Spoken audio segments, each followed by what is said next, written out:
부끄러움은 잠깐입니다.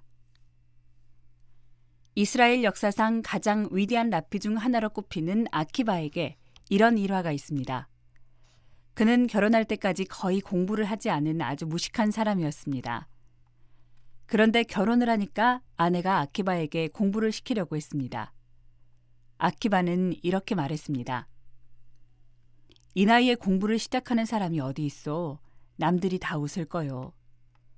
그러자 아내는 그에게 등이 다 벗겨진 나귀를 끌고 장에 가보라고 했습니다.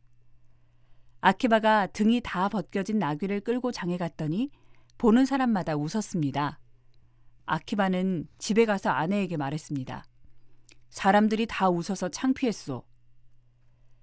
그러나 아내는 다음 날도 그 나귀를 끌고 장에 가라고 했습니다. 그날도 사람들이 웃었습니다.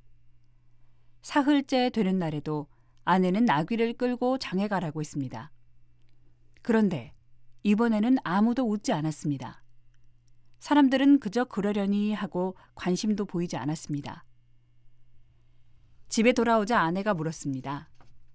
오늘도 사람들이 웃던가요? 아니요, 오늘은 아무도 웃지 않았소. 아내가 말했습니다.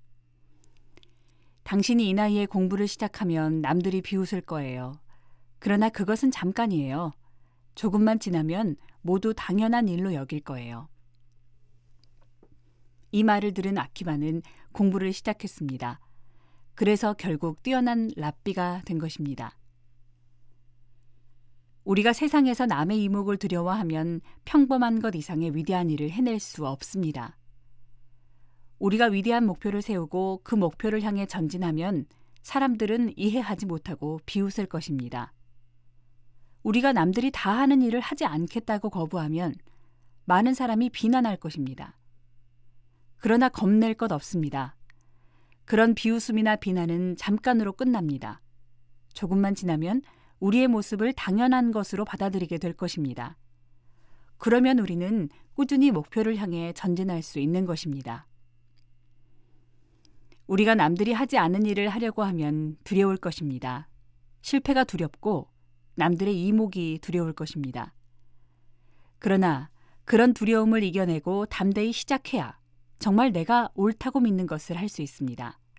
정말 내가 해보고 싶은 일을 할 수 있습니다. 우리가 혼탁한 세상에서 정말 하나님의 뜻을 이루어 드리려면 사람들의 이목을 두려워하지 않고 용기 있게 시작해야 합니다. 여러분, 하나님이 우리에게 기대하시는 것은 세상 사람들과 똑같이 사는 게 아닙니다. 그보다 더 위대한 꿈을 가지고 사는 것입니다. 그들보다 더 높은 윤리적 기준에 따라 사는 것입니다.